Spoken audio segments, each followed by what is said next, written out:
یہ روایت آپ نے علماء سے، خطباء سے، نقیبوں، خطیبوں سب سے کئی مرتبہ سنی ہے، مگر آج نتیجے کے طور پہ سماعت فرمائیں۔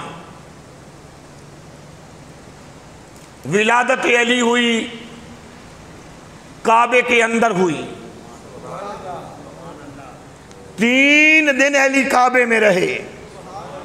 یہ پاک کتنے ہیں اور یہ خاص کتنے ہیں؟ حوالے کی میری ذمہ داری ہے، پاک کتنے ہیں اور یہ خاص کتنے ہیں؟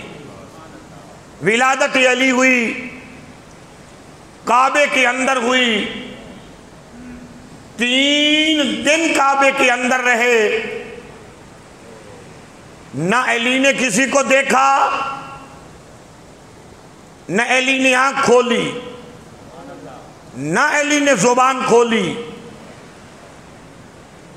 یہاں تک کہ علی کے باپ جناب ابو طالب اٹھانے کے لیے گئے، علی اپنے باپ کی گود میں نہیں آئے۔ حوالے کی میری ذمہ داری ہے، اپنے باپ کی گود میں نہیں آئے۔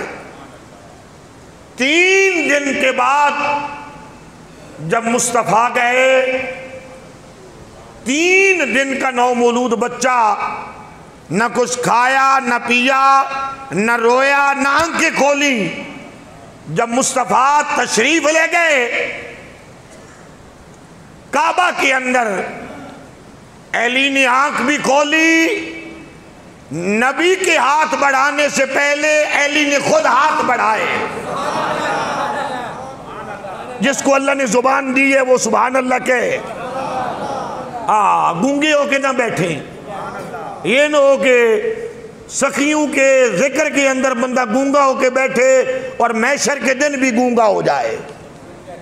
آج ان کے لیے بولو، کل میدان معاشر میں وہ تمہارے لیے بولیں گے۔ کئی بندے نبی اور نبی کی آل کے ذکر میں بھی چودھری بن کے بیٹھتے ہیں، تو جو ہے نا، بنتا وہی ہے، مقدر اسی کا بنتا ہے جو در آل رسول پہ آ کے یا کمی بن کے بیٹھتا ہے یا منگتا بن کے بیٹھتا ہے۔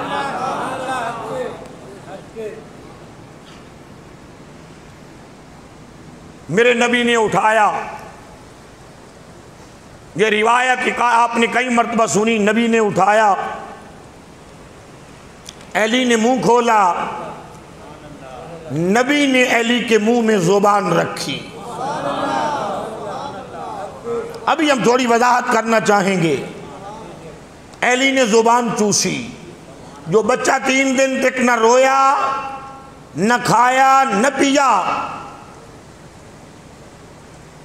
میرے آقا آئے، علی نے زبان کھولی، علی نے منہ کھولا، نبی نے زبان عطا فرمائی۔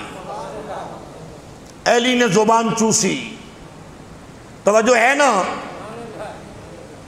گھٹی لعاب دان رسول کی ہے،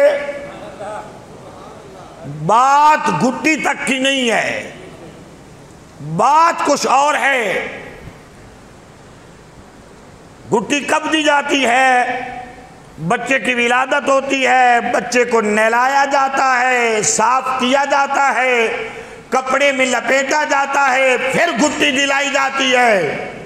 جاؤ تاریخ عالم کے اوراق پڑھ لیجئے، جب 3 دن کے بعد میرے نبی جوف کعبہ میں گئے ہیں، کعبے کے اندر نہ تو کوئی نل لگا ہوا ہے، نہ کوئی کعبے کے اندر پانی کا انتظام ہے، تو پھر